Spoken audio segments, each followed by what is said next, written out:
ሁለት ሱባኤ ማለት ምን ማለት ነው? ሱባኤ በቤታችን መያዝ እንችላለን ወይ? አርምሞ ማለት ምን ማለት ነው? እንዴት ይያዛል? ታቅቦ ማለት ምን ማለት ነው? እንዴት ይያዛል? ታቅቦ ካርምሞ በምን ይለያል? የሚሉትን አንስተን እንማማራለን። የቅዱሳን አባቶቻችን አምላክ ልዑል እግዚአብሔር ምስጢሩን ይግለጽልን። ሱባኤ ማለት ምን ማለት ነው የሚለውን ስናይ ሱባኤ አንድ ሰው ከቤቱ ወጥቶ ወደ መንፈሳዊ ቦታ ገዳም ወይም ቤተክርስቲያን በመሄድ ከፈጣሪው ለመገናኘት ከሚበላው ከሚጠጣው ቀንሶ አንደበቱን ከወሬ ከዋዛ ፈዛዛ በመግታት በጸሎት ቀን ከሌሊት በመትጋት አንድ ቦታ ለተወሰነ ቀን ወር ወይም ዓመት የሚያሳልፈው ጊዜ ሱባኤ ይባላል። ሱባኤ ሁለት አይነት ነው።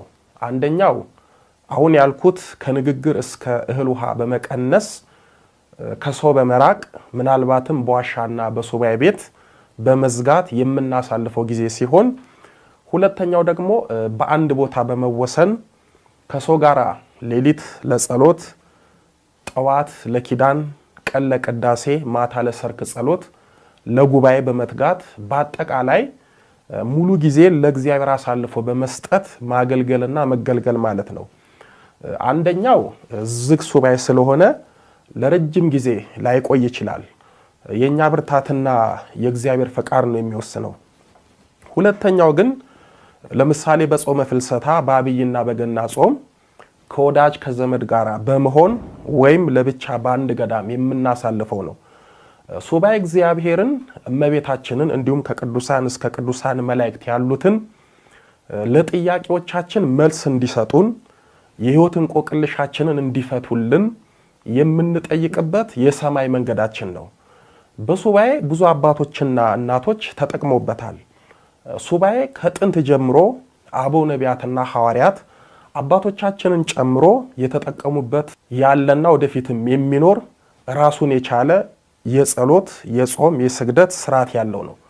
በኢትዮጵያ ኦርቶዶክስ ተዋሕዶ ቤተክርስቲያን ሃይማኖት ትምህርት መሰረት ለሚከናወኑ ሃይማኖታዊ ድርጊቶች ሁሉ ሃይማኖታዊ መልክና ስርዓት ያላቸው እንጂ በዘፈቀደ የሚከናወኑ አይደሉም።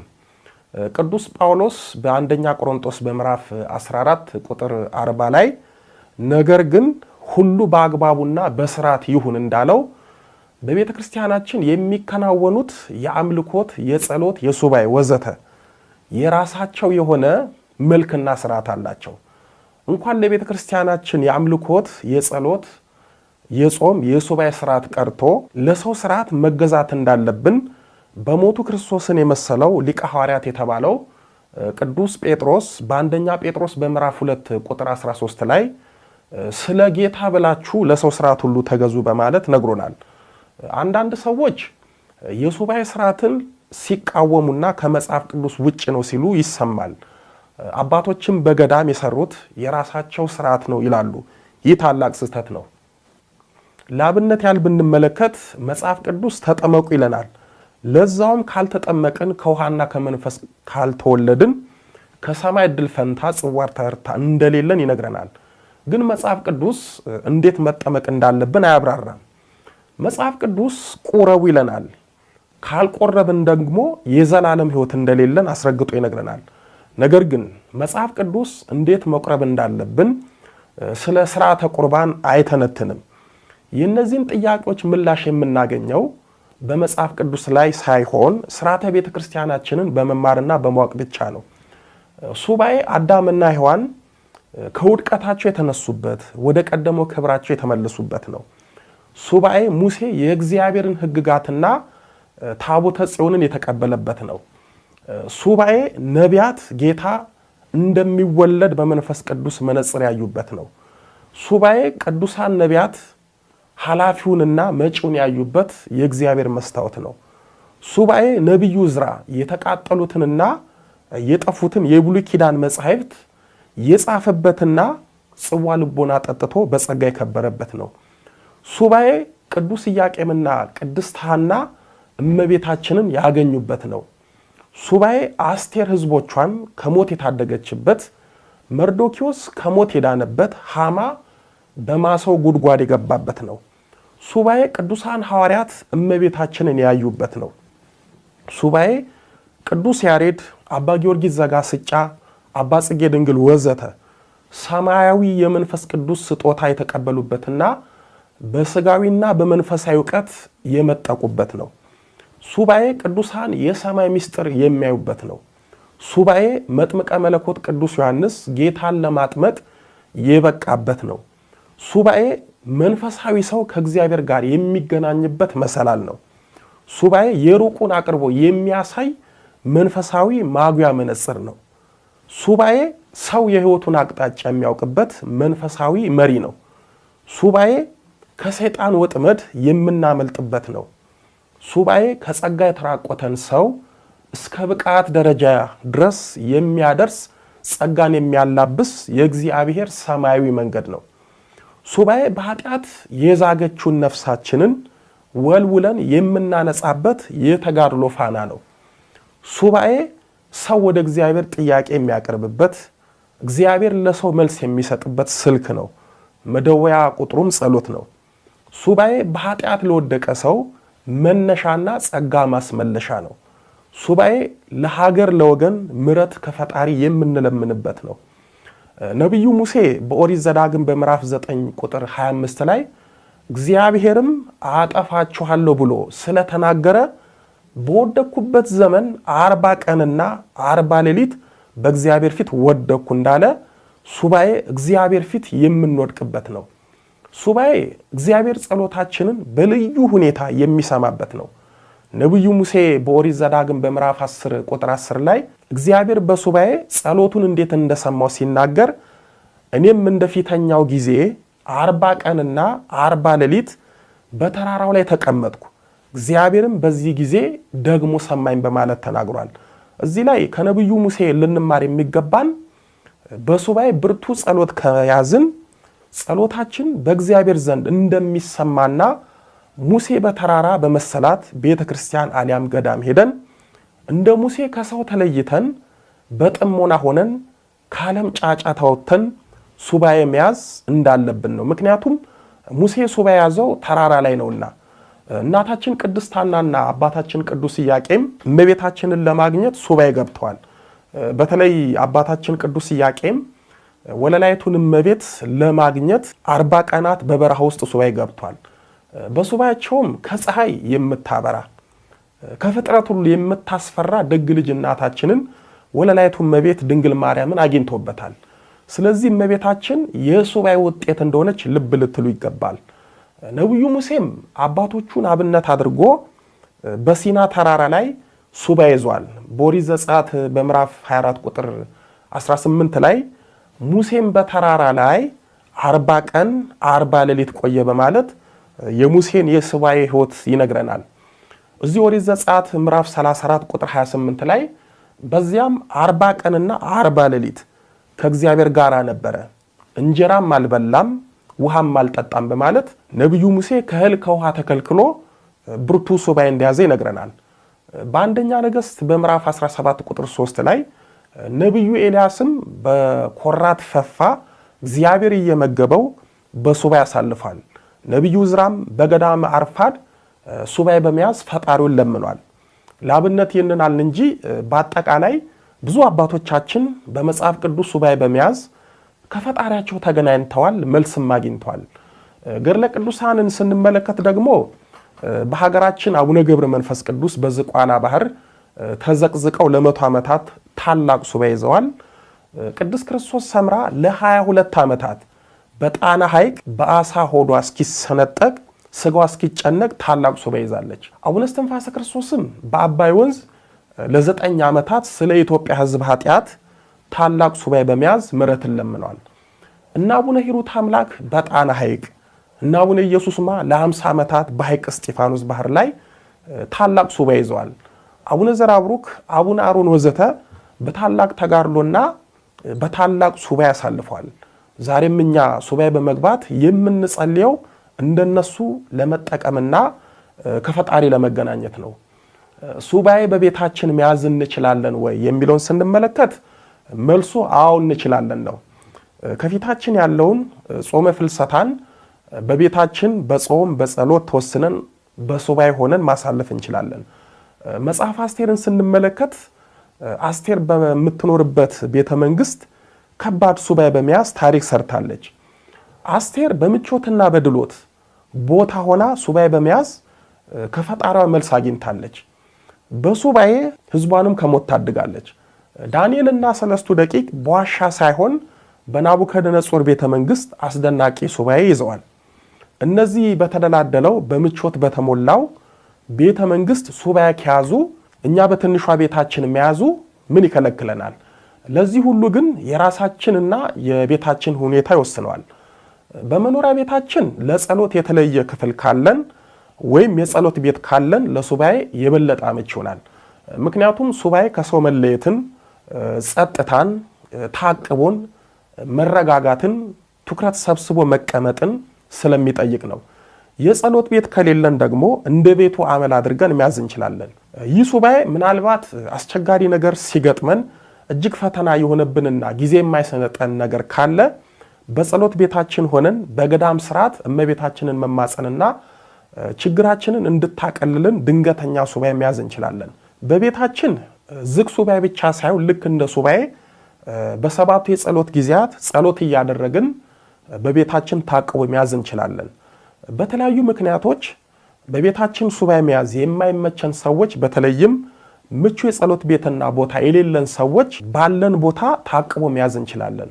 እዚህ ላይ ግር እንዳይላችሁ ወደ ማጠቃለያው አካባቢ ስለ ታቅቦና አጠቃቀሙ ነግራችኋለሁ።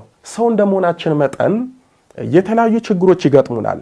በየሰው መፍትሄ ለማግኘት ከመዞር በቤታችን ለተወሰኑ ቀናት ሱባኤ ታቅቦ ብንይዝ በእውነት መፍትሄ እናገኛለን። መቶ አለቃ ቆርኔሌዎስ ከቤተሰቦቹ ጋር እግዚአብሔርን የሚፈራና በፍጹም ልቡ የሚያመልክ እጅግ ምጽዋትን መስጠት የሚወድ ደግ ሰው ነበረ። በቤቱ ሲጸልይ የእግዚአብሔር መልአክ ተገልጾለት ጸሎቱና ምጽዋቱ በእግዚአብሔር ፊት ለመታሰቢያ እንዳረገ የሐዋርያት ሥራ ምዕራፍ 10 ቁጥር 1 እስከ 33 ላይ ተጽፏል። ዛሬ እኛ እንደ ቆርኔሌዎስ በቤታችን ብንጸልይ እግዚአብሔር የማይሰማበት ምክንያት የለም። ዋናው አጠቃቀማችን ነው። ነቢዩ ዳንኤል በአንበሳ ጉድጓድ፣ ሰለስቱ ደቂቅ በእሳት፣ ሐዋርያት በእስር ቤት፣ ቅዱስ ዮሐንስ በፍጥሞ ደሴት ጸልየዋል፣ ሱባኤ ይዘዋል። እኛ ግን በሞቀ ቤታችን መጸለይ አቃተን።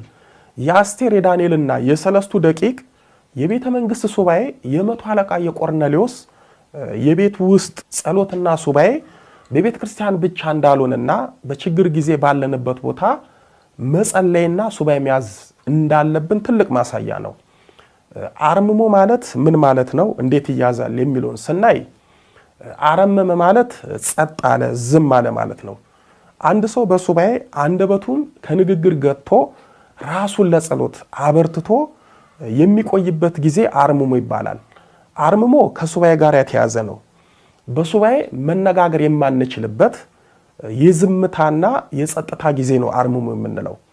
የአርምሞ ሕይወት በገዳማት የሚኖሩ ዝጉሃውያን አባቶቻችንና እናቶቻችን ይኖሩታል።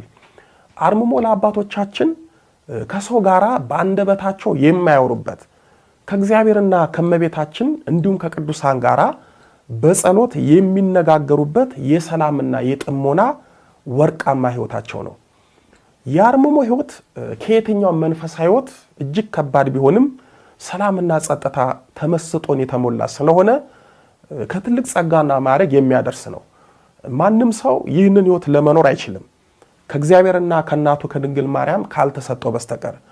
በብሉይ ኪዳን የነበሩት ነቢያት፣ በሐዲስ ኪዳንም ሐዋርያት ይህንን የአርምሞ ሕይወት በጾም በጸሎት ተወስነው በስፋት ኖረዋል። ቅድም በምሳሌነት ያነሳ ነው ነቢዩ ሙሴ 40 መዓልት እና 40 ሌሊት በሱባኤ ኖረ ስንል ሱባኤውን በአርምሞ ይዞ ነው። ጌታችንም በቆሮንቶስ ገዳም የያዘው ሱባኤ በአርምሞ ነው። አንድም ሐዋርያት አጠገቡ ወይንም አብሮት አልነበሩም። በብዙ ገድለ ቅዱሳን ላይ ቅዱሳን በተለይ በጾም ወቅት በጸሎት ጥሙድ እንደበሬ ትጉህ እንደ ገበሬ ሆነው በአርምሞ ይሰነብታሉ። በዚህም ከፈጣሪ ጋር ብቻ በመነጋገር ከሰው በማርመም ብዙ ጸጋና በረከት ይቀበላሉ። አርምሞ ሁለት አይነት ነው።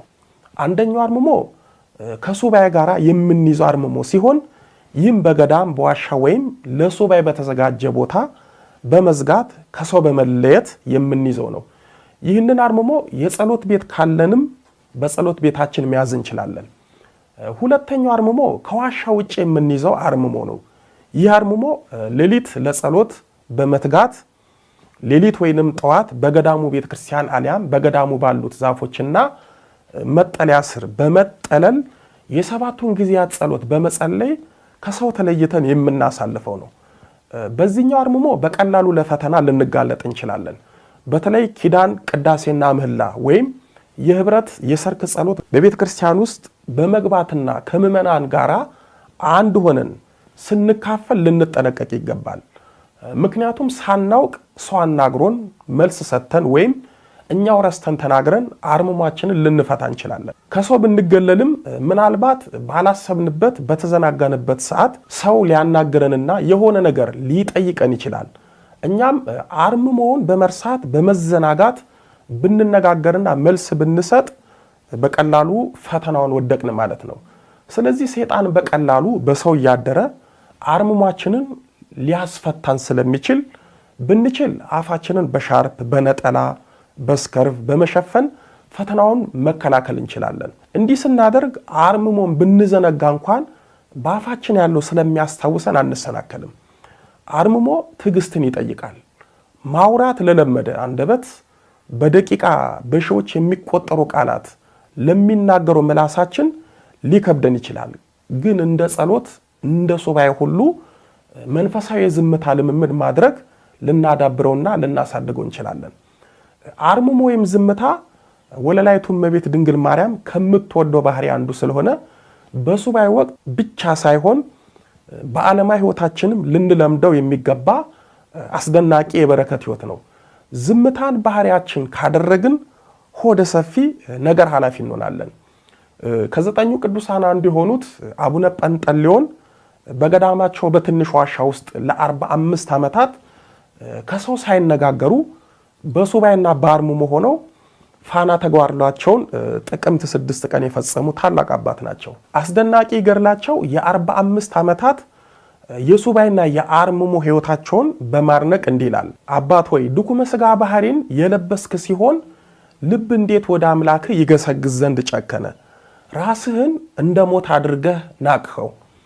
በዚህ ዓለም የሚያበሩ ፀሐይና ከዋክብት የብርሃናቸው ጸዳል መልካምና አስደሳች መሆኑን ስታውቅ ለማየት እንደምን ፍላጎት አልኖርህም? አባት ሆይ ፈጣሪ በየወገናቸው የፈጠራቸውን የበረሃ አበቦች እንደ ሮማን አበባ መልካም ማዛን የሚሰጥ እንደ ናርዶስ እንደ ከበረ ከርቤ ሽቱም መልከ መልካሙን ፍሬ የሚያፈሩትን እጽዋቶችና አበቦች ለማየት ስጋዊ ስሜት እንዴት አላሸነፈም?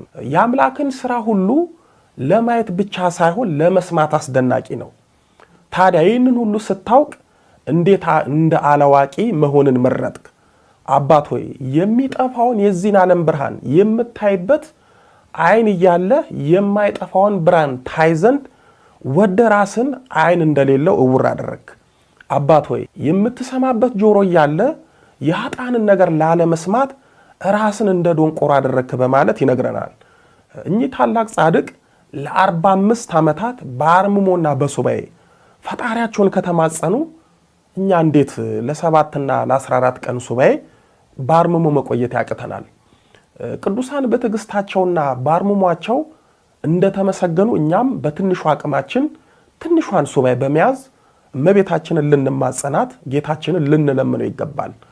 እንደ አርምሞ ታቅቦ ማለት ምን ማለት ነው? እንዴት ይያዛል? ታቅቦ ከአርምሞ በምን ይለያል የሚለውን ስናይ መታቀብ ማለት መከልከል፣ መወሰን ማለት ነው። ታቅቦ ከእመቤታችን አስደናቂ ከሆኑ ባህሪዎቹ አንዱ ነው። እመቤታችን በቤተ መቅደስ ስትኖር አንደበቷን ለጸሎትና ለምስጋና ካልሆነ በቀር አትከፍትም ነበረ። ዝም ያለች ነች። የሚጠይቋትን ግን ትሕትናን በተላበሰ በመዓዛ መለኮት በተለወሰ ጦም አንደበቷ በለውሳስ ታናግራቸዋለች። ወለላይቱ እመቤት መላ ዘመኗን የኖረችው በፍጹም ታቅቦ ነበረ። የታቅቦ ሕይወቷ የአይሁድ ደናግልን እስኪያስደንቅ ድረስ ካህናቱም እስኪደመሙባት ድረስ ነበረ። የእመቤታችንን የታቅቦ ሕይወት በሱባኤና በገዳማት በአጽዋማት ጊዜ ብቻ ሳይሆን በማንኛውም ጊዜ ወደ ሕይወታችን ብናመጣውና ብንለማመደው ሰላማዊና የተረጋጋ ስጋዊና መንፈሳዊ ሕይወት ይኖረናል። ታቅቦ ስንል አንደበታችን ክፉ ከመናገር፣ ጆሮአችን ሐሜት ከመስማት፣ ዓይናችን ስጋዊ ነገር ከማየት፣ በኃላፊው አግዳሚው ከመቁለጭለጭ፣ እጃችን የሰውን አለመንካት፣ ከንፈራችን የኛ ያልሆነውን አለመሳም፣ እግራችን ወደ ጭፈራና መሽታ፣ ዝሙትና መጠጥ ቤት እንዲሁም አልባሌ ቦታ ከመሄድ መታቀብን ያካትታል።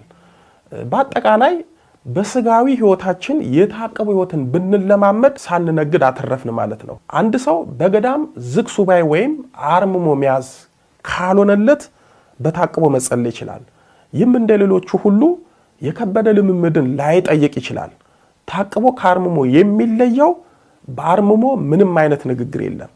በታቅቦ ግን የምንፈልገው ነገር ካለ በለሆሳስ መጠየቅና ማናገር እንችላለን። ይህ ማለት እንደ ልባችን እናወራለን ማለት ሳይሆን አስፈላጊና ግድ የሆነ ነገር ብቻ መጠየቅ፣ ከዛ ውጪ ዝምታ ነው የሚሆነው። ታቅቦ ላወቀበትና ለተጠቀመበት ሰው ትልቅ ሱባኤና አርምሞ ነው። ብዙ ንግግር የለ፣ ዋዛ ፈዛዛ የለ። በጸሎትና በስግደት ተጠምደን የተለያዩ መጻሕፍትን በማንበብ ቤተ ክርስቲያን እየዋልን ወደ ባታችን ወይም ወደ ገዳም ውስጥ የምናርፍበት ቦታ መወሰን ወይም መታቀብ ነው። የምንጠጋባቸው እናትና አባቶች ካሉን እነሱ ጋር መያዝ እንችላለን፣ በጸሎታቸውም ያግዙናል። ስለዚህ ታቅቦ የሚያዘው በዋሻ ሳይሆን ገዳሙ በሰጠን እንግዳ ማረፊያ ወይም ጸጥታ በሚሰማን ቦታ ነው። ድንኳን ከያዝን በዚያ መያዝ እንችላለን። እንዲሁም ታቅቦን በቤታችን በጸሎት ቤታችን መያዝ እንችላለን። በነገራችን ላይ የግልም የመንግስትም ስራ የምትሰሩ በሀገር ውስጥም በውጭ ሀገር ያላችሁ ኦርቶዶክሳውያን ስራችሁን እየሰራችሁ ከስራ ውጭ ያለውን የግል ወሬያችሁን ቀንሳችሁ 14ቱን ቀን ታቅቦ መያዝ ትችላላችሁ። በታቅቦ ጊዜ የጸሎት ጊዜያችንና የአመጋገብ ሁኔታችን ከሱባኤና ከአርምሞ ጋር አይለያይም፣ አንድ ነው። በተለይ ከወዳጃችን ከቤተሰቦቻችን ጋር ጾመ ፍልሰታን በታቅቦ ብናሳልፍ ጊዜያችንን በአግባቡ ተጠቀምን ማለት ነው። በታቅቦ ለአንደበታችን ሕግና ስርዓት አበጅተን ከንፈራችንን የምስጋና መሰንቆ፣ አፋችንን የጸሎት መፍለቂያ አድርገን ብንጠቀምበት በሱባኤና በአርምሞ የምናገኛቸውን ማናቸውንም ነገር መልሶች ከመቤታችን እናገኛለን። መዝሙረኛው ቅዱስ ዳዊት በመዝሙር 109 ቁጥር 30 ላይ እግዚአብሔርን በአፌ እጅግ አመሰግነዋለሁ እንዳለ አፍ የልብ ሐሳብ መግለጫ የቃል ማውጫ ነው። ስለዚህ ይህንን የከበረውን አፋችንን እንደ ዳዊት ከልባችን ምስጋና የምናወጣበት በእግዚአብሔር ቃል የምናመሰግንበት መሆን አለበት። አፋችን ዋዛ ፈዛዛውን የምንናገርበት፣ ልባችን የክፉ ቃል ምንጭ ከሆነ ታቅቦ ባህሪዋ የሆነችው ወለላይቱ እመቤት ትቀየመናለች። አብዛኞቻችን በድርጊት ከምንሰራቸው ኃጢአቶች ይልቅ ለኛ ቀላል የመሰሉን ትኩረት የማንሰጣቸው በደሎች በሰዎች ላይ በአፋችን የምንፈጽማቸው ኃጢአቶች አሉ። ሰው መስደብ፣ ሐሜት፣ በኃይለ ቃል ማስደንገጥ፣ ጸያፍ ቃላትን መናገር፣ አሽሙር ወዘተ በቀላሉ በአፋችን የምንሰታቸው ኃጢአቶች ናቸው። ታቅቦን በሕይወታችን ብንለማመድ ግን ከነዚህ ኃጢአቶችና ድርጊቶች እንቆጠባለን። ጥበበኛው ሰለሞን በመጽሐፈ ምሳሌ በምዕራፍ 15 ቁጥር 14 ላይ የሰነፎች አፍ ግን በስንፍና ይሰማራል እንዳለ እኛም አፋችን በስንፍና በተመሰለው በኃጢአት እንዳይሰማራ በታቅቦ ልናቀው ይገባል። አንደበታችን የጸሎት ሰይፍ የሚወጣበት ሰይጣንን የሚያርቅበት እንጂ የአመፅ ተንኮል የሚፈጸምበት ሊሆን አይገባም።